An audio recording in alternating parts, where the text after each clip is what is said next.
Pour travailler avec Basecamp, c'est bon de se chercher une carte. En général, ce qui est le mieux, c'est une carte topo pour les randonnées en moto, surtout quand on aime faire de la moto hors route. Quand on veut travailler nos chemins, comme on voit ici, avec une carte topo, on a du détail. Il y a des choses à connaître pour pouvoir choisir notre carte et c'est ce que je vais commencer à vous expliquer.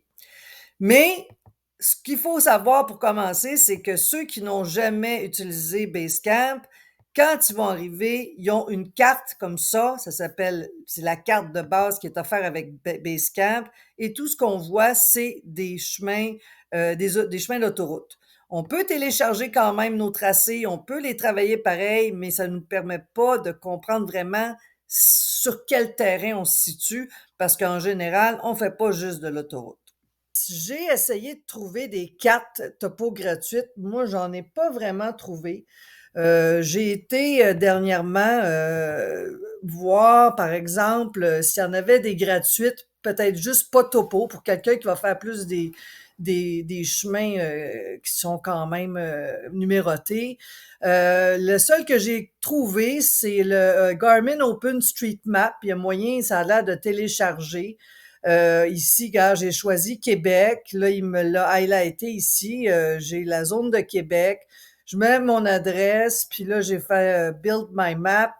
Puis quand il m'envoie un courriel, dans le courriel, ils m'ont donné pour savoir où est-ce qu'il était rendu mon statut. J'ai cliqué là-dessus. Puis en cliquant là-dessus, ça me dit que le délai est d'à peu près 500 jours. Bon, est-ce que c'est ça? Je ne le sais pas. Fait que si quelqu'un l'a fait, peut-être qu'il pourrait peut-être nous dire si c'est plus court que ça. Sinon, là, pour en acheter, tu as plusieurs solutions. J'imagine qu'il y en a encore d'autres. Je vais donner peut-être pour moi les trois principales. En finissant avec ma préférée. Donc, il y a Topo, Topo Garmin, là, il y en offre, OK? Vous pouvez en acheter. Je les ai jamais vraiment regardés en détail. J'ai des amis qui en ont. Euh, Bon, j'ai pris Canada Est ici, on voit le prix. Est-ce que les détails sont aussi bons au niveau des petits chemins? Ça, c'est une bonne question. Je ne pourrais pas vous le dire. Fait que, ou bien les ZEC à ce niveau-là. Je ne sais pas à quel point ils sont détaillés. Sinon, vous avez TrackMaps. TrackMaps qui est connu quand même. Moi, quand j'ai commencé, on me suggérait celle-là tout le temps. C'est à Montréal, surtout que c'est basé, TrackMaps. Ils ont une carte topo Québec, une carte topo Ontario. Bon, ils ont plusieurs topos, toutes les régions. Par contre, à un moment donné, en cherchant encore, j'ai découvert Toponav. Toponav sont basés à Québec. Puis, ils ont une carte Topo Québec, mais aussi, comme vous voyez ici, il y a la carte Topo Québec et Ontario. Ce que j'aime beaucoup, c'est que là, à ce moment-là, vous avez une carte SD que vous mettez dans votre GPS. Puis là, ce qui arrive, c'est que vous avez juste besoin de choisir la carte que vous avez besoin au moment où ce que vous êtes. Mettons, si vous êtes au Québec, ben, vous prenez la carte Québec. Puis si jamais vous passez dans l'Ontario, vous n'aurez rien qu'à aller dans votre GPS puis changer de carte.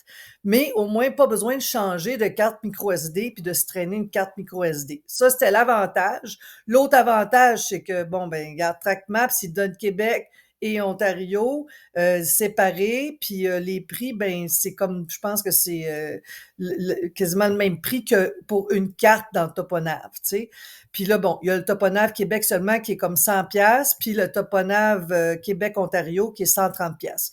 Moi, c'est sûr que j'utilise, sont très détaillés, les ZEC, fait que c'est vraiment, vraiment très utile à travailler avec. Ils ont des petits chemins aussi, c'est vraiment bien fait. Ce que j'aime aussi avec Toponav, c'est que lorsqu'on achète la carte micro SD, il nous envoie un lien qu'on peut cliquer dessus pour avoir accès à un téléchargement de la carte dans notre Basecamp. Ce lien-là, d'habitude, il nous le laisse pour quelques heures. Je pense que c'est moins de 24 heures.